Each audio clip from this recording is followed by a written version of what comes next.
नमस्ते, स्वागत है आपका। मैं आशीष शुक्ला हूँ। यह भगवान शिव का सबसे प्रिय मास सावन चल रहा है। सावन में भगवान शिव अपने भक्तों पर विशेष कृपा बरसाते हैं। ऐसे में तमाम मंदिरों में भक्तों की भारी भीड़ लगी होती है। आज मैं जिस मंदिर में हूँ इसका नाम सिद्धेश्वर महादेव है। इसकी स्थापना जो है वो पराशर ऋषि ने की थी, जो कि वेद व्यास के पिता थे। दोस्तों, यह काशी का एक ऐसा मंदिर है जिसकी चर्चा चारों ओर की जाती है, जो कि 80 इलाके में स्थित है। इस मंदिर की खास बात यह है कि यह पंच पीपल के बीच में यहाँ भगवान शिव स्वयंभू साक्षात निकले हुए हैं और यह पंच पीपल हमेशा शिव को घेरे हुए होते हैं। पंच पीपलों को अगर मैं दिखाऊं, क्योंकि यह भी साक्षात देव स्वरूप है यहाँ, तो दो पीपल यह आप देख रहे हैं जो कि मंदिर के एक कोने पर हैं। बहुत ही प्राचीन पीपल हैं ये सूखते हैं फिर निकलते रहते हैं। एक पीपल यह आप देख रहे हैं जो अभी सूखा हुआ है, लेकिन इसमें से एक नौ पीपल यहाँ निकल रहा है। एक तीन पीपल यह हो गया। इसके बाद एक पीपल यहाँ है जो चतुर्थ पीपल है, और मंदिर पर एक पीपल वो आप देख रहे हैं जो कि गुंबद से सटा हुआ है।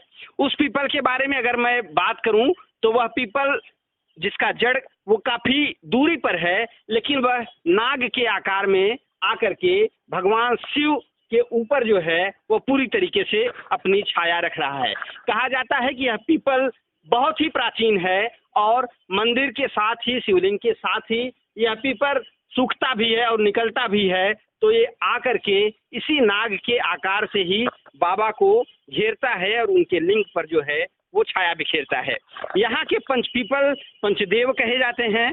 और इन पीपलों की अगर मैं बात करूं तो आपको एक और पीपल जो यहाँ है उससे जुड़ी जानकारी दे दूं तो आपको लगेगा कि यह पीपल है। यह पीपल ऐसा है जिसके बीच से एक नीम निकली है और कहा जाता है कि इस नीम में माँ गौरा विराजित हैं। आप देख सकते हैं कि यह नीम जिसकी कोई मिट्टी में जड़ नहीं है, वह उसी पीपल से ही निकली है और पूरी हरी भरी है। आप इस नीम को देखें, पीपल के पेड़ में नीम, और कहा जाता है कि यह नीम ही जो है गौरा के स्वरूप में यहाँ आ गई हैं, जो कि बाबा के दरबार में विराजमान हैं।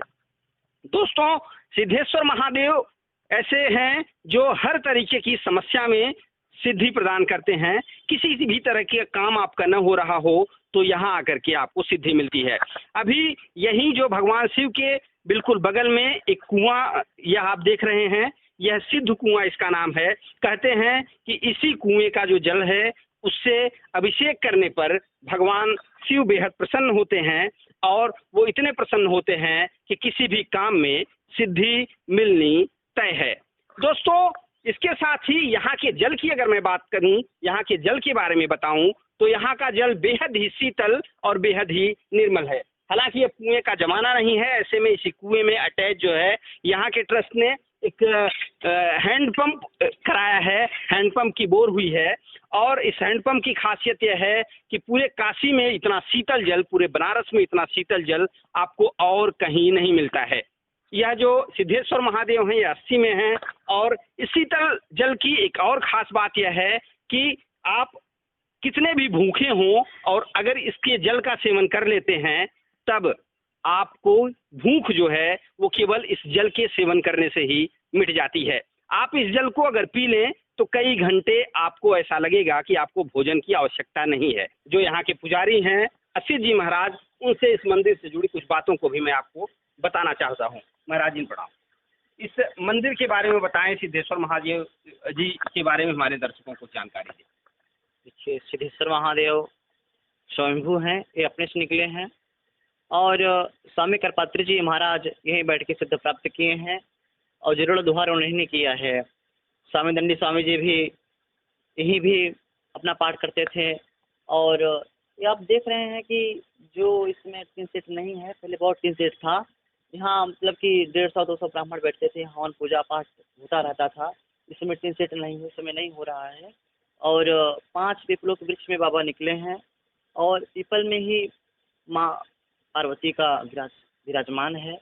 नीम का पेड़ निकला है, ये माँ का स्वरूप कहा जाता है इनको। और सिद्ध को कुआं भी है बगल में। और बाबा को जी दिखा देते हैं कि बाबा एकदम सिद्धेश्वर महादेव ये कोई काफी लिखते हैं तो बाबा और जो भी आप मांगिए कि आपको मनोकामना संपूर्ण करते हैं।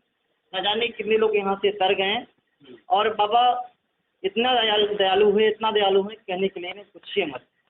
एक पूरी परिवार है, माँ सिद्धेश्वरी, माँ अन्नपूर्णा, माँ पार्वती का विराजमान है। माँ सिद्धेश्वरी, नंदी महाराज आपके बगल में हैं और वहीं बगल में शनिदेव भगवान भी हैं और कार्तिकेय भगवान, फिर गणेश भगवान, सिद्ध विनायक, इधर आपके पास में है सूर्य भगवान, छोटे से हनुमान जी भी होंगे बगल में। और ये बाबा काल भैरव वाराणसी के कोतवाल, बनारस के कोतवाल, काशी के कोतवाल माने जाते हैं। और विष्णु भगवान, माँ लक्ष्मी, भक्त प्रहलाद, गरुड़देव, शालिग्राम ठाकुर जी महाराज और बगल में श्री संकट मोचन महावीर हनुमान, बजरंगबली जो बाबा के ही रूप हैं। बाकी बाबा बड़े दयालु हैं। औरंगजेब जब काशी में मंदिरों को तोड़ रहा था, यहाँ आक्रमण कर रहा था, उस समय वो इस मंदिर पे भी आक्रमण करने के लिए पहुंचा था। यहाँ उसने कार्तिकेय भगवान और भगवान गणेश की मूर्ति को खंडित भी किया था। वह चाह रहा था कि सिद्धेश्वर महादेव का जो यह लिंग, शिवलिंग है, इसे भी तोड़ दिया जाए, इसे भी ढहा दिया जाए।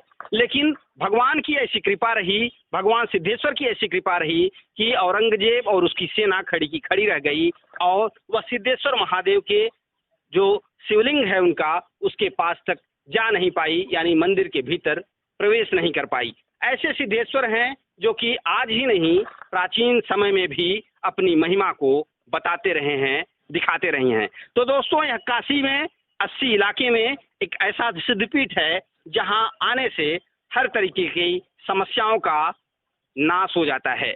यहाँ कहा जाता है कि जो किसी भी संकट में घिरा हो, यहाँ बेहद परेशानियों में, असाध्य रोगों में लोग यहाँ आते हैं, जप करते हैं और उनकी समस्याएं दूर होती हैं। तो ये आप देख सकते हैं, यह खूबसूरत जगह, यह बहुत ही अलौकिक जगह है पंच पीपलों के बीच में। जो यहाँ पंच पीपल पंचदेव का स्वरूप है, इसी से बाबा घिरे हुए हैं और एक पीपल जो है वो नाग आकार का बाबा कर छाया बिखेर रहा है।